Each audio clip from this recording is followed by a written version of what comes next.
اکٹھا کر کے اسرائیل کے نام پر جمع کیا۔ وہاں وہ ابتدا میں اقلیت میں تھے، 6% تھے، لیکن ساری دنیا نے ان کو سپورٹ کیا، اور چلتے چلتے اب انہوں نے اسرائیل کے نام سے فلسطینی ریاست پر قبضہ کیا ہے، اور ان کے خطرناک عزائم ہے، اس لیے کہ اسرائیل کے پارلیمنٹ پر گریٹر اسرائیل کا ایک نقشہ موجود ہے، جس میں وہ چاہتے ہیں کہ ترکی اور شام اور عراق، حتیٰ کہ سعودی عرب کا خیبر کا علاقہ، مدینہ منورہ، یہ سب اس میں شامل کر لیں۔ تو آپ خود سوچ سکتے ہیں کہ اگر اس فتنے کو وہاں ہی ختم نہیں کیا گیا تو یہ پوری اسلامی دنیا کو اپنے لپیٹ میں لے سکتی ہے۔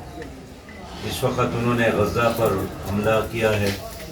غزہ میں 25 لاکھ مسلمان تھے، 8 لاکھ مسلمانوں نے گزشتہ 19 دنوں میں اپنے گھر بار چھوڑنے پر مجبور ہو گئے ہیں، 6000 سے زیادہ حملے ہو گئے ہیں، اور 2000 تو صرف بہنیں ہمارے اور بچے ہمارے شہید کیے گئے ہیں، اور پورا غزہ اس وقت ملبے کا ایک کھنڈر بن گیا ہے، اور آگ کے شعلے ہیں جو نظر آ رہے ہیں ساری دنیا کو۔ بارود کی آگ لگی ہے اور اس میں انسان جل رہا ہے۔ وہ انسان کون ہے؟ وہ مسلمان ہے۔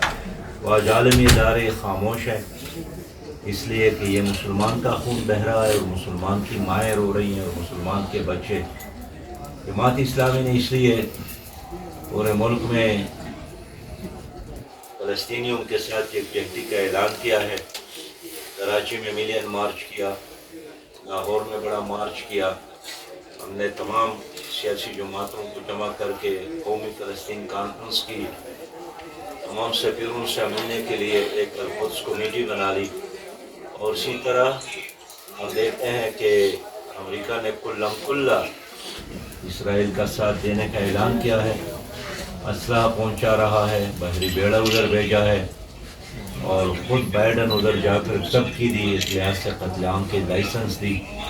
تو ہم نے بھی امریکہ کی اس بدماشی اور غنڈہ گردی اور اسرائیل کی سرپرستی کے خلاف 29 اکتوبر کو اسلام آباد میں امریکی سفارت خانے کے سامنے غزہ احتجاجی مارچ کا اعلان کیا ہے۔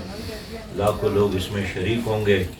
میں ہر زندہ دل باضمیر مسلمان سے اپیل کرتا ہوں کہ وہ اس مارچ میں شرکت کر کے دنیا کو پیغام دے دے کہ مسجد اقصی لاوارث نہیں ہے، فلسطینی ہمارے بھائی ہیں، اور ہم اس سخت گھڑی میں اپنے مسلمان بھائیوں کے ساتھ کھڑے ہیں۔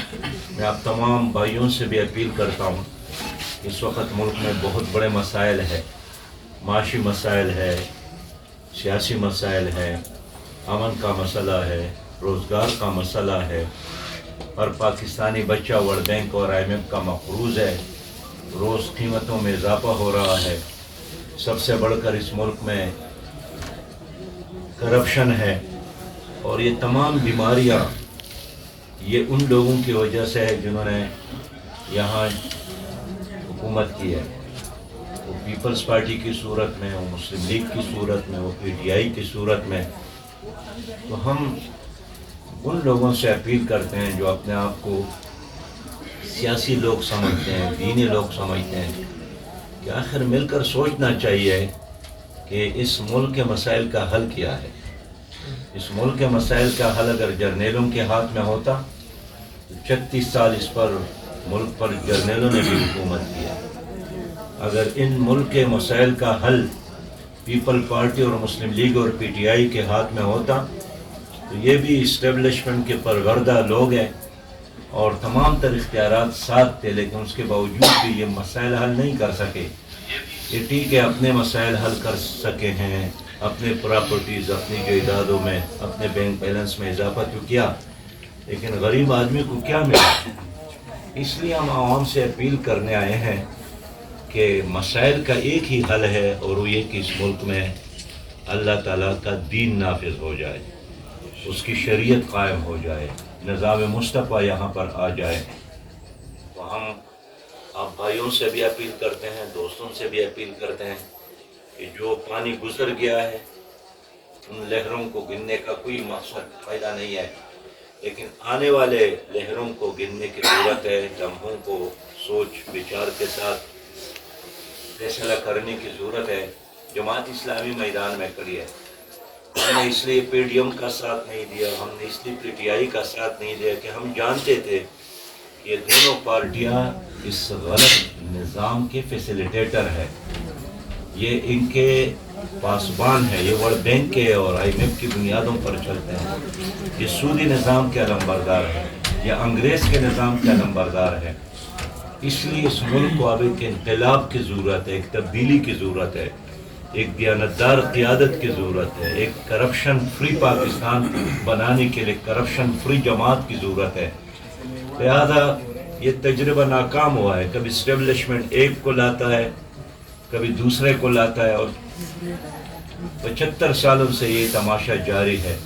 اب ہم کہتے ہیں عوام کو اختیار دیا جائے تاکہ عوام اپنے ووٹ کے ذریعے اپنے لیے ایک ایسی قیادت کا انتخاب کرے جو ملک کو اس دلدل سے نکال سکے۔ بہت شکریہ۔ بہت شکریہ جی، مہربانی۔